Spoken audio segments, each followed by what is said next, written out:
Hello, everyone, and welcome to NIL Edge. We're really excited to be joined by today's guest, Justin DiTolla, who is the Associate AD for NIL at Cal. Justin, thank you so much for joining us today. I know it's been a little adventure to get here, but again, thank you so much for joining us today. Yeah, Sterling, no problem. Happy to be here. Honored to have the opportunity, and yeah, look forward to chatting. So I know in our pre-recording conversation, we talked in length about a bunch of topics, but first what I want to jump into, how'd you get into NIL? I know you have a compliance background and you have, you're a former student athlete. How'd you get to where you are today at Cal? Yeah, no, appreciate that. So former student athlete, worked in compliance. NIL started about a month before I started at Cal. So I always tell people that if they don't like what we were doing at Cal, wasn't my fault. I didn't start it, but if they do like it, then I'll take all the credit. And most schools, and even here at Cal, NIL kind of just fit underneath the compliance umbrella because it was an NCAA rule change. It happened so quickly. So I was overseeing NIL a little bit. And then as years progressed, NIL became more of a top priority for schools across the country. We knew at Cal that we needed somebody devoted full time to all things NIL. At the time it was education, resources, services, being a liaison with the collective that supported Cal student athletes, and everything else that NIL was at the time. So we knew we needed to open a position. We knew we needed somebody that had some experience. And I'm really grateful that I had the opportunity to step into that role. And I was ready after 12 years of compliance to pivot a little bit and change paths, which it's been a great opportunity. I'm sure we'll spend some time chatting about it, but it's been quite a wild ride. I was interested mostly because, my undergrad was in finance and marketing. I just completed my MBA not too long ago. So I was excited about kind of learning some new skills, getting into more external type of work since compliance is so internally focused that I really wanted to take on an opportunity to develop some new skills, use some skills that I hadn't been able to utilize in my compliance career. It was just a perfect time and a really good opportunity. And I'm really grateful to my supervisors and admin at Cal that they awarded me that opportunity. So you read my mind where we want to go next. So your day-to-day responsibilities have changed, obviously, since the position has started and since NIL has evolved. Can you describe your role a little bit to us and what your day-to-day responsibilities look like? Yeah, could be a loaded question. My job and everybody's role that works in either NIL or rev share, it changes daily, right? And then you mentioned with a lot of the changes in the NIL world and industry, like we have to adapt to some of those changes. So as of today, currently as we sit, my role involves NIL and rev share. So, what used to be more of a bulk of my job in NIL education, resources, support and services for our student athlete, that's been a little bit minimized with the other things that I've had to take on. But I still oversee our educational program. We call that Golden. We try to make sure as a world-leading institution and academic institution that we still provide education and resources to our student athletes so that they can understand what NIL is, they can understand branding and marketing, how to reach out to companies. If they have an opportunity with a brand deal, like who can they meet with, what can they do to get a contract reviewed, and how can they learn how to utilize social media. So that's become more a smaller part of my role. But I still oversee that, and I love doing that. I think it's great to get student athletes together and teach them about NIL. I'm not the expert in NIL, so we bring in a lot of external folks and folks in our area, being in the Bay Area, which is great, to provide some of those services and education. A bulk of my job today has been sort of acting as the front office of Cal Athletics. So I spend a lot of time working with our ADs. They'll give us the rev share cap allocation. I'll work with our sports that are receiving rev share, and they'll identify which athletes, whether it be recruits or current student athletes, that they want to award rev share dollars to. So I create the contract. I created that with our athletic director, our general counsel. So I will send out the contract. I will negotiate the terms and conditions with agents, and I will use agents in quotes because there is no NIL agent certification for the NCAA right now. So I'll work with the agents to, basically see if we can accommodate their requests or not. Once the agreements, which we issue NIL licensing agreements instead of, any other type of contract. So I will get that processed. I have created the payment processing platform to pay out those amounts of money that are identified in the agreements. Okay. I'm our cap manager as well. So both like from the caps system for college athlete payment system and internally how we monitor it. So I oversee, where we are in our cap, what implications we're having with rev share versus Alston versus, for right now, incremental additional scholarships. And I handle all of that. So that's taken up really a bulk of my time. And we're in the first year of that. So we're kind of building the plane as we're flying it, and we're learning a lot, and we're only 9 to 10 months into it. So that's been a bulk of my role. And then the third part, which is now sort of like the new priority, now that we've already got a little bit of time and experience under our belts with RevShare, has been above the cap. So we have a team. I'm not the only one that does it, but a team with, our fundraising staff, our multimedia rights partner. We have a chief of marketing. We have a new business development staff member. So like all of us together are kind of figuring out our above the cap strategy. And now that's where I'm spending a lot of my time now that the football portal has closed and we're getting through the end of the basketball portal, is to try to figure out our above the cap strategy, since, now the rules have changed with the House settlement, and we're trying to figure out how we can set ourselves up for success for above the cap. So it's funny that you mention all those things, because a majority of that of your role has either generated or been changed because of the House settlement passing at the end of last summer. So you kind of mentioned like the 3 points, and a huge one of them being above the cap is related to House settlement. Which one of those 3 areas do you see yourself spending the most time with? And can you explain how kind of they all fit together at Cal? Yeah, sorry, I had to sneeze there real quick. You're good. Yeah, so with above the cap and with RevShare and NIL, I mean, like, it's interesting because I would say it ties together because it's an overall compensation package that we're trying to present to a student athlete, right? Now, to me, the NIL education and resources and support services, like, that's essential in both above the cap, NIL, and even RevShare, because our student athletes they're a brand themselves, right? And they're having to create that brand. And so we want to make sure that they understand how to utilize the services and resources we can provide to help grow their brand, so that, they can generate additional followers, they can get a brand started so that they can take advantage of all NIL opportunities that are awarded and provided to them. And then, when we're trying to present above the cap solutions, then, student athletes are going to need a brand and have to have, additional followers on their social media accounts, because that's where most NIL activities are taking place, so that they can receive a higher dollar value from a brand or from a business that we're trying to get partnered with them. In addition to that, with NIL Go, like, we want to make sure that the student athletes have a higher fair market value, that they can receive those dollars. So even though they're kind of separate buckets, they're all tied together, right? And I think they're tied together with what I was just saying of, it all starts with really their brand value on social media, and that leads to, NIL, the authentic NIL opportunities, and then that can also lead to additional above the cap opportunities that we're trying to help basically student athletes get as much compensation as they possibly can for all of our sports. Okay, so I want to dive into that a little bit more, and I think we talked about this when we spoke previous. So because you said you were good friends with him. So Jeremiah Carter, during our episode a couple of weeks ago, he said, hey, if you want more NIL dollars, either play better or post better, right?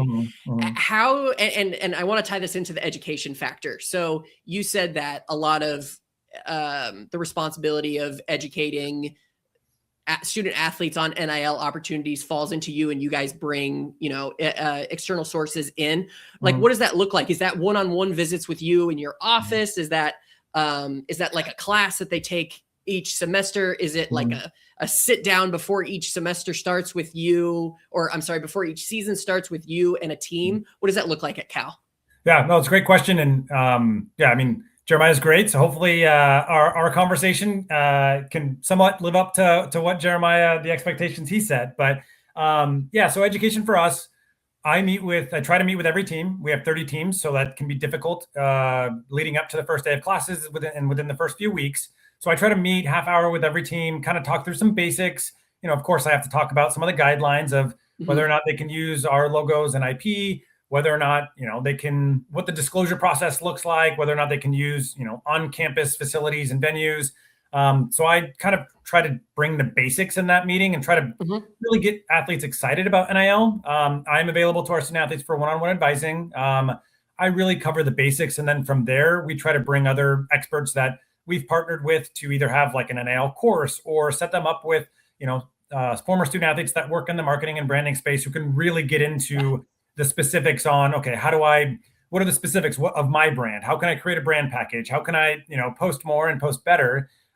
We have a class that is offered through our business school that is led by Professor Kelly McElhaney. She's an amazing resource in the marketing space. She's an expert when it comes to all things marketing. So she leads a class every spring semester that's available to all students, not just business students. So we definitely promote that to our student athletes. I mean, it's a great crash course on all things marketing and branding. And, I've sat in on that class and I'm in there taking more notes than anybody else in the back. And I'm not even a student, right? So that's a great resource.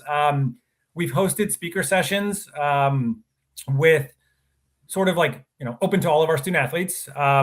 It's hard to get student athletes to attend meetings that just aren't required. And I know a lot of my colleagues across the country are challenged in that area. We've brought in folks from Meta, Google, other companies in the area to kind of talk about social media. How do the algorithms work? What kind of content can they promote? The California Legends Collective, which supported Cal student athletes, brought in the head of Beast Mode Marketing, who, he's the brains behind Marshawn Lynch, which is a prominent Cal football alum. So that was really an amazing resource. And we have other sessions that we host for student athletes.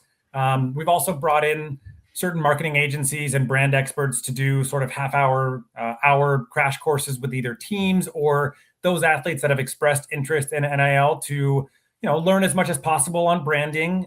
Again, like I don't have a marketing and branding background, so I can teach them the basics. And then from there, we try to make sure those student athletes that want additional resources can get that so that they can post better, right? Like that's the thing that they can control on an everyday basis. So we try to provide as many resources as possible. We do have financial literacy courses that are offered within our business school as well.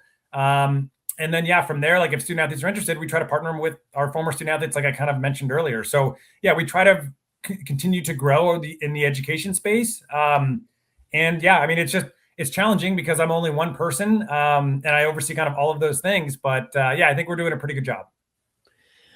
When you're talking with these student athletes, whether it be education or how do I get an NIL deal or how do I get more NIL deals, what are some of the biggest misconceptions that student athletes still have when it comes to NIL?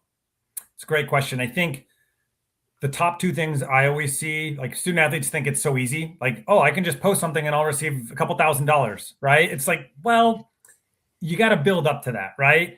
And it's a job, right? Like NIL, you're getting paid for work performed, right? And I think the NIL landscape with collectives a few years back, or even just a year back, I think that just kind of fed into that narrative of, oh, I can just post something and get paid. I don't really have to put any time or effort in. So it does take time and it does take effort to post on social media and create your brand and grow your following. And you have to be very strategic, right? Like a lot of the times I'll have student athletes that want to get into NIL and I'll have them open up their social media account. And I just always ask their consent and permission. Asking a student athlete to show you their social media account can be a little personal. So I'm always like, all right, well, hey, if you're open to it, what does your Instagram look like? And when they only have photos or content that's created that is only of them playing their sport, like I immediately tell them, you have to think about this from a larger perspective and you have to open yourself up to other categories and other areas. So I always ask them, like, what do you like to do with your personal time? I know you don't get a lot of personal time, or student athletes don't get a lot of personal time between classes and their sport.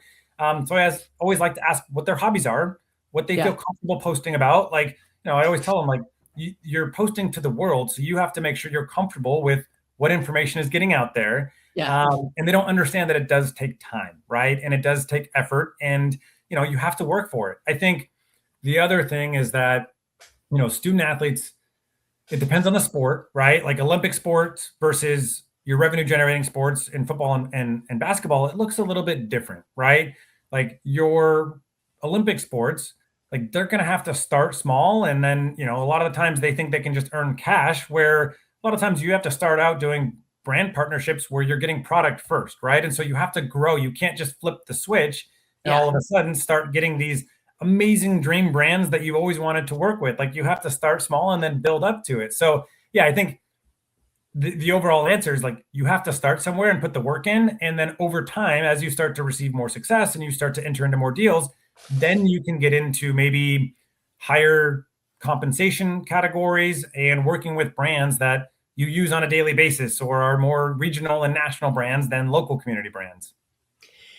You brought up something really interesting, that these conversations that you're having with student athletes about their interests. Then do you have an intake form that you write this down with? So then when you work with your MMR partner, they're like, hey, we've got this, fishing and tackle company that wants to come bring this, and you go like flip through your Rolodex and you're like, oh, this cross country athlete would be perfect. They post about fishing on their Instagram all the time. Do you guys have something like that? Yeah, so I do have an intake form. Not all 850 plus of our student athletes fill it out. There are a couple companies out there where they have an AI tool where their platform basically provides you some of that information. Where if it is a fishing company that's looking for somebody that posts things related to fishing or bait and tackle shops, etc., you can basically put in specific criteria, and it'll bring you a list of student athletes that meet that criteria. You can even, if it's a male student athlete or female student athlete, if it's a specific sport, if it's a, number of follower requirement, like you can actually do that in seconds. So before, I would really have to rely on those student athletes that completed the intake form. And then, sometimes I would just have to search through social media, which can be a dangerous game. So I try not to do that. So this new tool that we are in the discussions with moving forward with, that I have access to now, is saving me tons of time and energy to where I can find that data in the snap of my fingers, as opposed to having to comb through hours of social media. I want to move on to something that I think in this, well, two things. One, I kind of hate the term NIL era because I feel like it's used, anybody that says that uses the phrase NIL era, I'm that, and referring to NIL as the wild, wild west. Like I am automatically I'm like, close off. This is 5 years ago. Come on, what's life back in 2021? But in the NIL era, what I think is not getting talked about a lot is the high school recruit, right? And the NIL offerings that they can have, jumping right in. But there's a lot of from the transfer portal aspect of it. So I say all that. How early are coaches coming to you, talking with recruits about NIL deals for incoming athletes? Yeah, it kind of depends on the sport. For us, women's gymnastics is a very popular sport. We have a very high attendance and really high engagement rate with our community and the supporters and fans in the area. So that's something that they pitch in the recruiting process, is that community, that support system, and then how they can also use that in NIL. So, I'll meet with recruits, whether it be juniors or seniors on campus, whether it be unofficial or official visitors. So I'll meet with recruits and kind of talk through what our resources are and, how they can utilize NIL to their advantage, and, include all of that information so that they know all those tools will be available to them when they get to Cal, right? Sometimes I've been doing it with a lot of other sports. It really just depends on the sport, but, we definitely use it as a recruiting opportunity for us, an advantage for us to be able to talk about NIL to both high school recruits and to potential incoming transfers as well. Where do you think right now is the biggest opportunity for athletes to earn NIL beyond just revenue sharing? Yeah, it's a great question. I think across the country, I would say it depends, right? It depends on your regional market. It depends on your local market. I think for us at Cal specifically, we have about 40 to 45,000 students, right? And we have a couple different areas that are, bordering campus that have a ton of local restaurants and shops. And to me, that's the low hanging fruit, right? Like to me, athletes are natural influencers. They Mhm. all have that Cal Athletics Nike backpack. So you're immediately identified as an athlete, and they stand a little taller, they're a little bit more muscular, and like that's just who athletes are, right? And students naturally kind of gravitate to athletes. So like they're almost natural influencers, I would say. Mhm. And there's no better person to assist with a marketing campaign or marketing goals of a local business who their customers and clients are students than student athletes, because they're already sort of getting those eyeballs on them. So I've tried to set up, as many local partnerships as possible. But I always Yeah. tell our student athletes, like, when you go to lunch, when you go to dinner, when you go to buy things, locally in our Berkeley area and community, like get to know the people, get to know Yeah. whoever is helping you out at the register, whoever is, working the kitchen in the back, or if a manager is coming to ask you how your meal is, like get to know those people. And then once you develop a relationship, then yeah, you can talk to them about NIL, or you don't even have to develop the relationship. You can just start off asking if they're interested in NIL. But the more they see you being a customer, and the more they know that people follow you and you're an athlete, like to me, that's just like the low hanging fruit, and such an amazing opportunity for student athletes. And it doesn't matter the sport you are. It doesn't matter truly how many followers you have, because you're going to be able to get eyeballs on that business. And that's their goal, is to get those campus eyeballs so that they can get more of their marketing goals accomplished. So to me, that's like the best opportunity for our student athletes. Yeah. We're trying to grow as much as possible those relationships. And then, being in the Bay Area, it's a massive market, but we also have a lot of competition, right? We have professional sports. In my experience, I've worked at 2 schools that are in college towns where there are no professional sports within a 50 to 100-mile radius. And so Yeah. the college team is, the local pro sports team. And so all eyeballs and everybody in that region, they're focused on the college team. So like Yeah. they can receive deals from bigger companies that are based in that area. Whereas for us, like that's just a little bit more difficult, right? Like Silicon Valley and tech companies aren't as interested in NIL. They're more interested in partnering with a Steph Curry or a Christian McCaffrey, because they're generally going to get more eyeballs, right? And Yeah. so there's also a lot of competition. California and San Francisco and Berkeley are great places to live, Yeah. but you also have so many other things that can provide entertainment, right? Like my previous school in Syracuse, for 6 to 7 months out of the year, It's the only show in you town. know, it's winter and we're the only show in town. Like, Syracuse had like average 20,000 fans for Yeah. basketball every game, because what else were you going to do for Yeah. December through potentially April or May, right? And because there's so many other entertainment items that people can take advantage of, like we're a small fish in a massive pond in our market. So I want to dive into a little bit more of that. And you mentioned, like, obviously you have Steph Curry, who's one of the greatest basketball players of all time, right? You have Christian McCaffrey, who's literally on last year's cover of Madden. Mhm. The San Jose Sharks, even though they're not super awesome right now, were just playing for a Stanley Cup not too many years ago. You have other D1, whether they be P4 or non-P4 institutions that are in the area. So like you said, there's a lot of competition. What opportunities does then that give to you guys to drive creative opportunities when it comes to NIL, or even when it comes to driving above the cap opportunities for the athletic department? Totally. Yeah. I mean, I think, to me, I try to think of above the cap and your traditional NIL almost as 2 separate buckets. Yeah. I think in traditional NIL, right? Like for me, I've tried to do a lot of outreach to big companies, and that just hasn't really led to a lot of success because of what I mentioned earlier. Like those bigger brands and companies aren't as interested in college student athletes when they can do things with the professional teams that you mentioned, right? So I look more at sort of the regional businesses, like are there local car dealerships that, would be more interested in, and honestly, if their marketing budget aligns more to compensating a college student athlete, whereas they probably don't want to spend 6 figures or more to get a Christian McCaffrey or you Yeah. name, the other pro athlete. So I think we're trying to figure out like, okay, we likely can't find an opportunity with a massive company because they're looking for a greater marketing value. Okay, well, what are those companies that have a smaller marketing budget that we would fit in perfectly with our student athletes who, if it's, a 4-figure NIL deal, that's great. If it's, something where they can receive a car for the year in exchange for marketing deliverables, like that's, I think, more what we're trying to find is, okay, where is the right marketing budget from a company going to align with the value that our student athletes drive? So to me, that's where I look at more of the traditional NIL opportunities.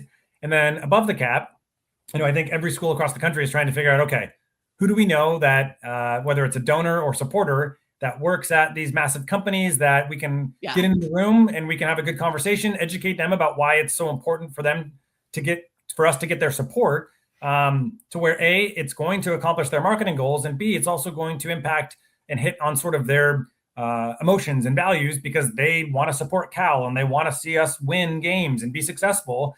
And again, we just need to be able to get into the room and have a conversation. And once we have a conversation, they kind of understand it a bit more. So that's where we try to have conversations more with those bigger companies and those, Silicon Valley firms and the tech firms. So, it's getting creative and trying to figure out, okay, like, what are your marketing goal needs? Here are the things that we're looking for. Like, where can we find a place that aligns and helps everybody? So I think those are probably the two approaches that we've seen in our market when it comes to both traditional NIL and above the cap opportunities. I want to dive into something that you just mentioned and then and tie it into something that you mentioned earlier, right? That like you were the one that was building this stuff out, and you said, I'm figuring out what brands to go to and whatnot. Mm-hmm. Obviously there's no NIL playbook because of how new it is. And, there's different from state to state, the laws are different, and from school to school, the way they operate are different. So how do you go about kind of blazing your own trail at Cal? And how has that lead to the success that you guys have had so far? Yeah, no, I appreciate that. I think we're hoping to continue that success and build on that success. I mean, I mentioned this earlier, in my compliance role, it was so internally focused, right? Like I talked to everybody internally, and then being a sport administrator and working with, football and basketball is like, you get to know some of the external lingo. And then I also was on the fundraising team here for about a year. So I had to deal with cold calling and learn some of those skills the hard way, which was a great opportunity. And I wish there was a playbook, right? Like you mentioned, there is no playbook, and I wish there was, and we're all kind of figuring this out. So, for me, I had to really get with our fundraising team. I had to get with our Learfield team and kind of understand how partnerships work, use some of the language and vocabulary that they use as well. And I kind of had to start locally, really focus on those community-driven businesses that are in our backyard and try to grow some of those partnerships. From there, again, our multimedia rights partner, they work mostly on the national and maybe more regional side of businesses. So it's partnering with them as well, as they're going to pitch a potential sponsorship opportunity. So I would go into meetings with them and talk about the NIL value, how some of those brands can utilize student athletes through NIL to get some of their marketing goals accomplished as well. It's just, I had to get comfortable being uncomfortable and, basically being a little bit more salesy and learn some of the techniques of sales, because technically that's what I'm doing, right? Like I'm kind of acting as a marketing agent for our student athletes, and it's a lot of work and it can be tedious, but, seeing the smiles on student athletes' faces when they get, an email or message from me and they come and share with me how excited they are about having this opportunity and to make some money and to grow their brand, like that's what makes it all worth it. So yeah, I think for us, it has been being able to reach out to brands, be comfortable with that. And then from there, kind of learning how to partner with our Learfield team, our fundraising team, our chief marketing officer, to kind of be in the room and try to grow those partnerships, and then being able to try to do it on my own. But, we will try to reach out to any company possible that could have interest and might not have interest, but we want to make sure that we don't leave any stone unturned, because we want to make sure that all our student athletes can take advantage of any opportunity that's available to them. Okay. So that just reminded me of, so there's two questions that I want to ask you. The first one, and if we were in a court of law, I would probably get objected for leading the witness on this one. How do we come about with the standardization of all this? That is collective bargaining the only way that we're going to get this to be standardized? That's a great question. I mean, I'm not a lawyer, right? I always say I played one for 12 years when I was working in compliance. To be honest, I don't know. Like, I think a collective bargaining agreement would solve a lot of issues. And now, just to be clear for everybody listening, like, we're talking more rev share now than we are NIL opportunities. I think a collective bargaining agreement could lead to potentially eliminating some of the legal items we've seen in college athletics. But I know it's complicated, right? Like, right now we are in this world where every school is having to operate individually. Like, I know some conferences out there are getting backing from their conference and able to have, a template agreement. We at Cal, like, we're in the ACC, we don't have an ACC template. Like, we had to create our licensing agreement from scratch.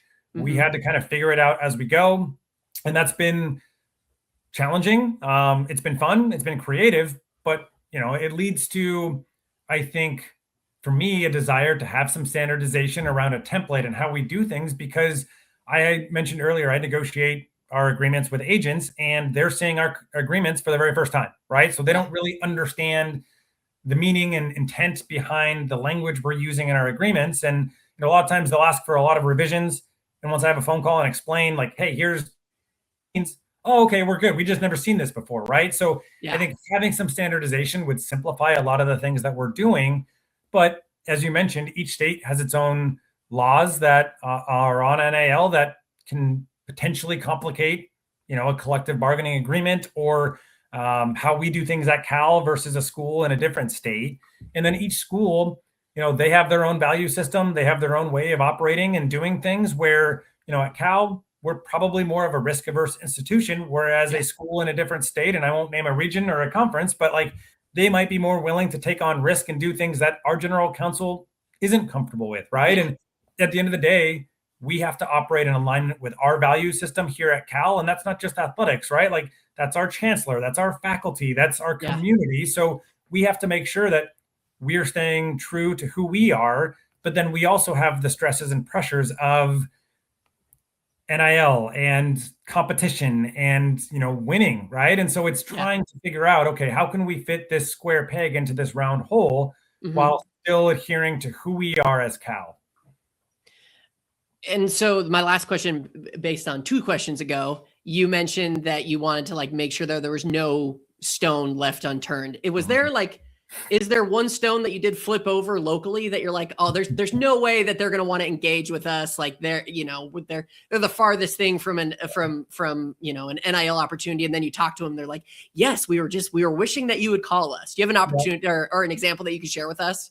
I do, and I'm still trying to get that stone to unturn. So there's a local place that, like, the line is out the door, right? And it's everybody's favorite place to eat, and they don't really need a lot of marketing support, right? Like, they have plenty of business. And so, our student athletes, I always ask them, what's their dream NIL opportunity locally? And they name this place. And I'm just like, gosh, okay, well, we need to get an in there, right? And so, I've had some conversations with them, and we're looking at opportunities. So hopefully next time we chat, I'll be able to share the good news story. But I love it. Yeah, there's others as well. Like, there's a lot of local apartment complexes and sort of private apartment complexes that I would never have thought that they would be interested. And they're like, oh yeah, we have a couple athletes living here. We'd love to utilize them in NIL. And like, that's a great success story, because the athletes, they'll receive a discount on their rent in exchange for promoting, where they're living. And that's a perfect match, right? Like, they're not receiving actual compensation in dollars, but a discount on rent, especially in the Berkeley community, like, I would take that in a heartbeat. So it still provides a really good monetary value for our student athletes. Yeah, I think the only thing that could beat that was is free food. Yeah. So wrapping up here, this is our last question that we ask to everyone. What's your go-to food spot at Berkeley? If I were to come visit, I've actually never been to Berkeley. Whereas like, it's like, oh, you got to go here. This is going to give you like the most authentic Cal experience and that you can get anywhere. That's great question. No, I normally bring my lunch, but this is the only place that I will not bring my lunch for. It's actually the brand and business I was just referring to. So it's called Mezzo. They are a salad and sandwich place, and like, it's so uniquely Berkeley. Like, they have an outside patio that is just gives you sort of Berkeley vibes, which is great. They give you a massive salad that I am full for the rest of the day if I eat it. And it's great. You can get sandwiches and salads, and hopefully me giving them this free ad will change their opinion to utilize our student athletes. But it's just, it's very uniquely Berkeley. It has such a, an interesting, and I guess I sound like a student athlete, but an interesting vibe that just kind of gives off that unique Berkeley authenticity. Yeah. Again, it's a lunch place. We've got plenty of great dinner restaurants in the area, but like, to me, that's the go-to place. You'll see our student athletes there, our head coach, Mark Mattson, for men's basketball. One of his first weeks on campus, he got up in front of one of our meetings where he was introduced to all of our student athletes and basically said, all right, any student athletes that can answer this question, shoot me an email and I will take you to Mezzo and we'll have a sit down chat. And he took 10 volleyball student athletes to Mezzo. Now, of course, my compliance experience, we got it blessed by compliance to do it the right way. But it's just like, it's the go-to spot for student athletes and staff. That's amazing. That's amazing. Shout out Mad Dog. Justin, thank you so much for joining us, and go Bears. Go Bears. Thank you, Sterling. I appreciate it.